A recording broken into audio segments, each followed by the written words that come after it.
Okay, I'm going to show you how to use Doctopus to grade assignments from Google Classroom. It doesn't have to be just a writing assignment. That's what most people use it for, but it could definitely be a rubric that you create for a slide presentation, Google Draw, maybe a mind map in Google Draw, or thinking map. But it makes the scoring of the assignments really quick. So first off, the first thing you need to do is go to New and open a new sheet. And if you don't have the Doctopus add-on, you can only add it on in Sheets. So I would say title your sheet first, and then I'll show you how to get the add-on.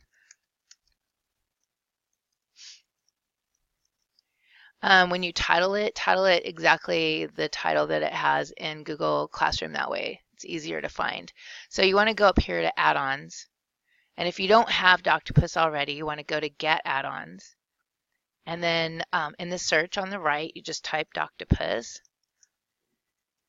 And then yours will have this free blue box next to it. Mine has Manage. I already have it. Just click on that and then follow the prompts allowing the permission so that it can run.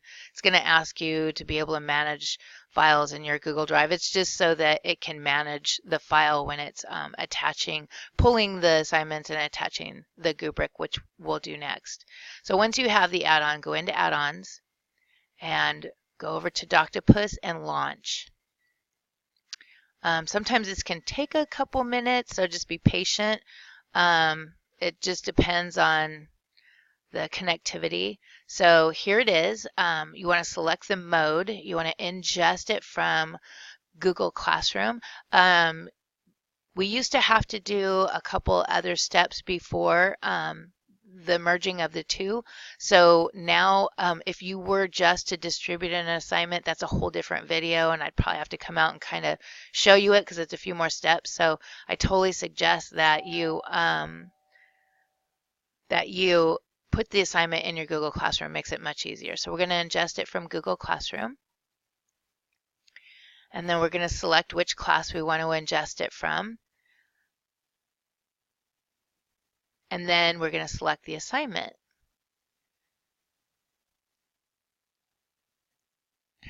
Oh, that was pretty fast. So now we're going to ingest the assignment. And you'll see here it's already creating a second sheet for you where it's populating the student's work. Here's a link to the document.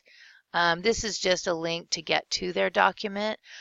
You can't really correct it with the Goobric yet because we need to attach the Goobric. So you want to click on Attach Goobric. This too can take a couple minutes for it to load. Oh, it's working pretty fast today. That's good. And then all of the rubrics that you have, recent rubrics, will show up. Sometimes a spreadsheet will show up because it knows that it's a spreadsheet, so it'll just start populating. So I'll go ahead and use this one right here. Doesn't really match what the assignment is, but this is just for demonstration purposes. So, oh, and right here, if you, we have already added the extension, and I'll be showing you that in the next video for the students using Goobric. Jason already pushed it out onto the Chromebook, so it should already be there in the students' accounts. But it's a new addition with Goobric where peers can do peer review. And I'll do another video showing you how that's done. It's pretty neat. So we scroll to the bottom and we're going to attach the rubric. I don't believe this is automatically checked. I've done this before, so it's checked. But this is how you allow the students access to the rubric for peer feedback. So you want to make sure you check that. And you don't need to send the students an email. They don't even have email accounts. So that's basically the top two boxes you check, and then attach the rubric. So once this happens, it's now viewable. You can see what it's doing right here. Once we're finished with this, it's going to create a new column, and that column will have a link, and you'll click on the link and it will take you to the student's work, and the Goobric will populate above the actual student's work. It's pretty cool. So let me maybe pause this. Okay, now we're back. So here you have your new column with the Goobric link. And like I said, all you have to do is hover over it, and it will take you to the student's work with the Goobric on top.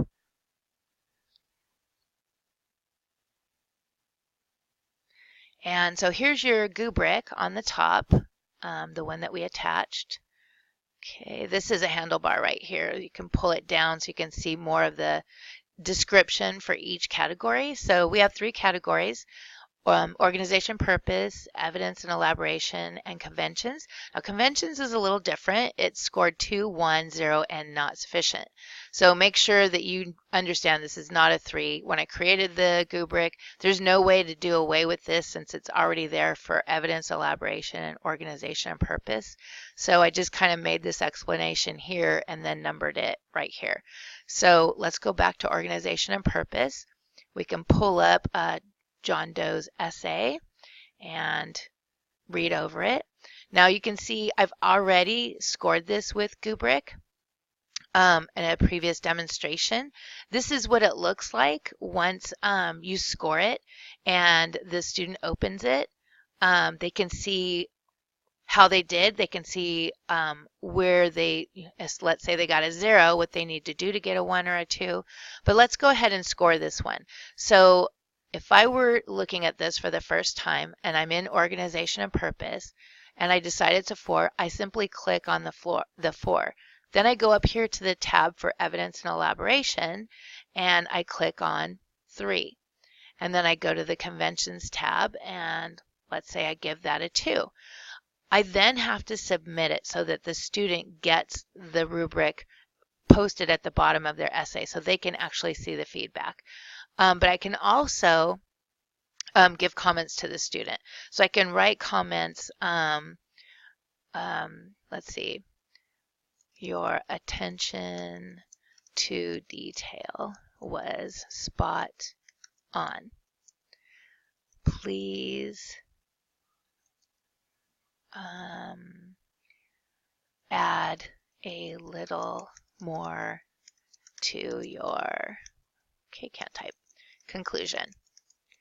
Now, right here you'll notice, and you'll be asked to allow your microphone, access to your microphone. What it's for is that you can record voice comments. You don't have to just type them. And the kids like that too. You could do both. You could do a voice and a typed. So I'll go ahead and this is my voice comment. John, your writing has progressed quite a bit. I can tell you're working very hard.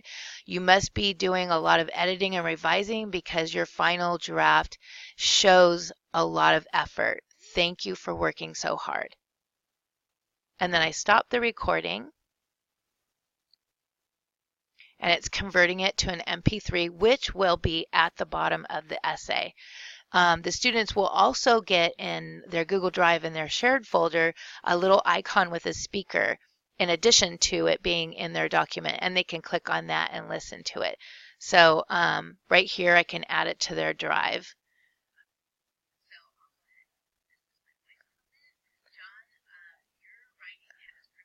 So you can see the usefulness. So we'll go ahead and add it to the drive. And it'll be in their shared folder. All right, so everything has been uploaded for John. I can email scores to him, but this doesn't, they don't have email, so we can't, it's not a function. But you can auto advance on submit, and that's something that's kind of relatively new. So I can submit and it's going to automatically advance to the next student. Or if I don't want that to happen, I can uncheck that. So you'll see it's going to automatically advance to Jane Doe's submission. So here's Jane's submission. I can turn it off also if I want to. Now I can't really see her submission, so I'm going to close up the rubric and look at what she's written. Now she's got subheadings. So what Google does, it automatically creates a hyperlink to each of the subheadings, which is kind of nice. And again, this one has been scored also previously, but you would do the same thing that you did to the first essay submission. You could just, let's say she gets a 3, she gets a 3, and then convention, she gets a 2, or I'm sorry, a 2. Got to be careful with that. And then right here, I noticed that it kind of looked like she copy and pasted a lot of it. So Jane, please use your own words when writing your essays. And then I submit. Now it's going to advance, but I only have the 2 students in the Google Classroom. So that is Doctopus and Goobric combined. That's how you use it. We can go back over to the spreadsheet that we created. And right here, now you have a new tab at the bottom, a new sheet, and it has your rubric scores and it has your comments all nice and neat. And this is just a nice little summary for yourself. Might be useful when you're putting your grades into your grade book. But this is basically Doctopus and Goobric. If you need any other support, please email me at rmacdonald@ewcsd.org, or my extension is 5924, or you can find me in my signature line is a youcanbook.me link. You can book appointments there, and my webpage is on there also. So I hope this helps, and have a great day.